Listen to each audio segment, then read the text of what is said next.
दोस्तों, 2 जुलाई 2025 की रात करीब 9:45 पर दिल्ली के लाजपत नगर में रहने वाले कुलदीप, जिसकी लाजपत नगर में एक बड़ी कपड़ों की दुकान थी, वो रोज की तरह ही अपने घर पहुंचे और हमेशा की तरह उन्होंने दरवाजे की डोरबेल बजाई। लेकिन इस बार सामने से कोई जवाब नहीं आया। उन्होंने बार-बार डोरबेल बजाई, लेकिन दरवाजा फिर भी नहीं खुला। इसके बाद उन्होंने अपनी पत्नी को फोन किया, लेकिन उसने कॉल रिसीव नहीं किया। कुलदीप ने बार बार कॉल किया, फिर भी उनकी पत्नी ने एक भी बार जवाब नहीं दिया। यह पहली बार था जब ऐसा हुआ था, क्योंकि आमतौर पर उनकी पत्नी को पता होता था कि कुलदीप इस फिक्स टाइम पर घर पहुंचते हैं, इसीलिए वह पहले से ही दरवाजा खोलकर रखती थी और फोन भी तुरंत उठा लेती थी। लेकिन उस रात ऐसा नहीं हुआ। घबराहट में कुलदीप ने खिड़की से झांक कर देखा, और जो उन्होंने वहां जो देखा, उसे देखकर उनके पैरों तले जमीन खिसक गई। आखिर ऐसा क्या था जिसने उन्हें अंदर तक हिलाकर रख दिया? चलिए जानते हैं इस story, Delhi crime story in Hindi 2025 अर्ज में। खिड़की से झांकने पर कुलदीप ने देखा कि घर के अंदर कोई नहीं है और पूरे घर में खून ही खून फैला हुआ है। यह देखकर उनका दिल दहल गया और तुरंत उन्होंने पुलिस स्टेशन में कॉल किया और सारी बातें बताई। और महज 15 मिनट के अंदर पुलिस मौके पर पहुंच गई तो पुलिस ने देखा कि घर का दरवाजा अंदर से बंद था। हालांकि इसके बाद पुलिस ने दरवाजा तोड़ा और अंदर दाखिल हुई।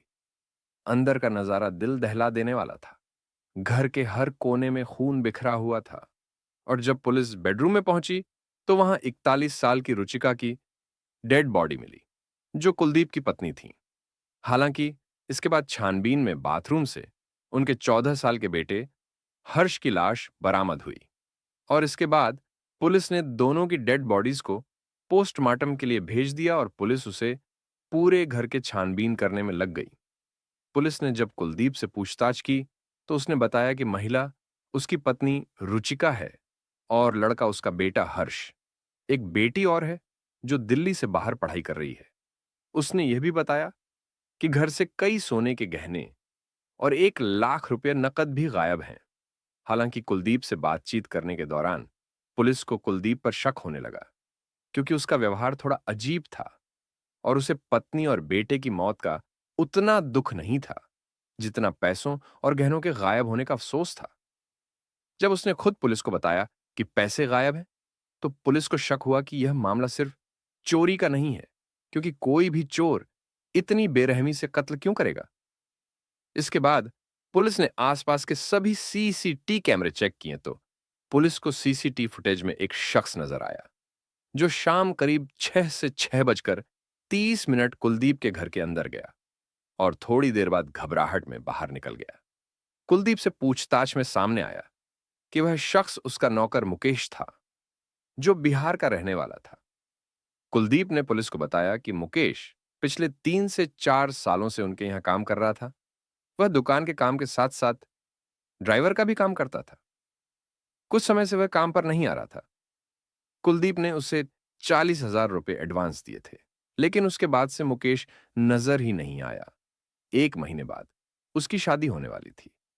जब कुलदीप ने फोन पर पूछा कि वह दुकान पर क्यों नहीं आ रहा, तो मुकेश ने बीमार होने की बात कही, और इसी को लेकर रुचिका ने हाल ही में वीडियो कॉल पर उसे धमकाया था और कहा था कि या तो पैसे वापस दो वरना काम पर आओ। शक यहीं गहराता गया कि शायद इसी वजह से मुकेश ने यह सब किया हो, क्योंकि फिलहाल उसका फोन भी स्विच ऑफ आ रहा था।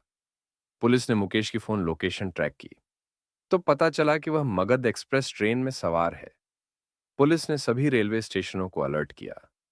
आरपीएफ टीम ने चालाकी से पंडित दीनदयाल उपाध्याय रेलवे स्टेशन से मुकेश को अरेस्ट कर लिया।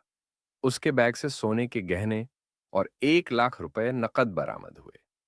दिल्ली पुलिस ने मुकेश को रिमांड पर लेकर पूछताछ की तो उसने सारा जुर्म कबूल कर लिया और उसने बताया कि मैंने ही अपनी मालकिन रुचिका और उसके बेटे हर्ष का मर्डर किया है, क्योंकि वो हमेशा मुझे धमकाती थी और सबके सामने मेरी बेइज्जती करती थी, और गुस्से में आकर मैंने उसका कत्ल कर दिया।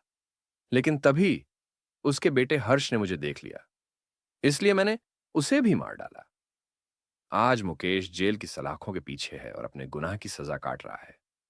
हालांकि केस अब भी कोर्ट में चल रहा है और उसे अभी अंतिम सजा नहीं मिली है। ऐसा नहीं।